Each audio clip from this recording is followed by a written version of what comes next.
বিরাট কোহলির জন্ম ১৯৮৮ সালের ৫ই নভেম্বর ভারতের রাজধানী দিল্লির প্রেমনাথ কোহলি এবং সারস কোহলির মধ্যবিত্ত পরিবারে আলো নিয়ে আসেন বিরাট কোহলি। ছোটবেলা থেকেই বিরাটের খেলাধুলার প্রতি প্যাশন ভালোবাসা ছিল অনেক।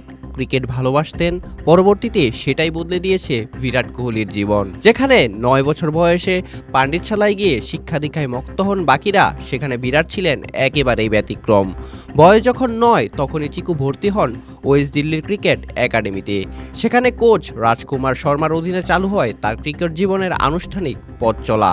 ছোটবেলা থেকেই কোহলি ছিলেন ভীষণ পরিশ্রমী, এক কথায় যাকে বলে খেলাধুলার প্রতি ডেডিকেটেড, কমিটেড এবং ফোকাসড। স্কুল জীবনে পড়ালেখার পাশাপাশি ক্রিকেটকে সময় দিয়েছেন পূর্ণ উদ্দীপনায়। দিল্লির হয়ে অনূর্ধ্ব-15, অনূর্ধ্ব-17 দলে দুর্দান্ত পারফরমেন্স করে নজর কাড়েন নির্বাচকদের।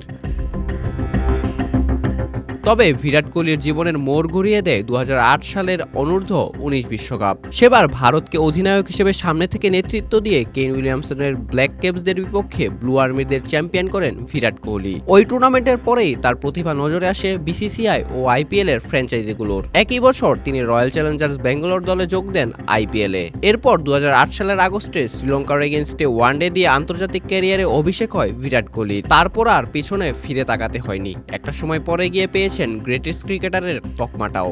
একটা সেঞ্চুরি করার দ্বারপ্রান্তে গিয়ে আউট হওয়ার কারণে রাগে ক্ষোভে তিনি ঘন্টার পর ঘন্টা জিমনেশিয়ামে সময় দিয়েছেন। নিজেকে বারবার প্রশ্ন করেছেন কেন তাকে ব্যাট প্লেস করতে ১.৫ সেকেন্ড দেরি করতে হয়েছে।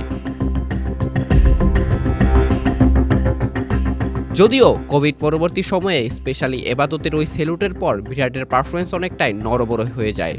পরিসংখ্যানের দিকে যদি তাকাই তাহলে দেখতে পারবো বিরাট কোহলি এবাদত হোসেনের কাছে আউট হওয়ার আগে ১৪১ ম্যাচে করেছিলেন ৭২০২ রান, যেখানে তার এভারেজ ছিল ৫৫-র কাছাকাছি, সেঞ্চুরি ছিল ২৭টা। তবে এবাদতের ওই সেলুটের পর বিরাট ৬৯টা ম্যাচ খেলেও মাত্র রান করেছেন ২০২৮ রান, যেখানে তার এভারেজ ৫৫ থেকে নেমে এসেছে ৩০-এ। সেঞ্চুরি যেখানে ছিল আগে ২৭টা, সেখানে মাত্র তিনি সেঞ্চুরি করতে পেরেছিলেন গেল ৪ বছরে ৩টা। সুতরাং বোঝাই যায় এবাদতের ওই আউটটা কতটা অভিশাপ হয়ে এসেছিল বিরাট কোহলির ক্রিকেটীয় জীবনে। না হলে কিভাবেই তিনি ১০,০০০ রানের মাইলস্টোনটা পূরণ না করে ক্রিকেটকে বিদায় বললেন। তবু বিরাট কোহলির মতো একজন ক্যারেক্টারকে তো পরিসংখ্যান দিয়ে বিবেচনা করা যায় না। তিনি পুরোপুরি টেস্ট ক্রিকেটটাকেই এন্টারটেইনিং করে তুলেছেন। তাই তো মাধ্যমিক পরীক্ষায় দিল্লির যেই ছেলেটা লেটার মার্ক উঠাতে ব্যর্থ হয়েছিলেন, সেই ছেলের জন্য চিরশত্রুর দেশের প্রতিটি শিশুই, এমনকি পাকিস্তানের শিখ পরিবারের জন্ম নেওয়া ছেলেটিও আজ বিরাট কোহলি হতে চায়। অঙ্কুর গমেজ, বিডি আর্কাইভ স্পোর্টস।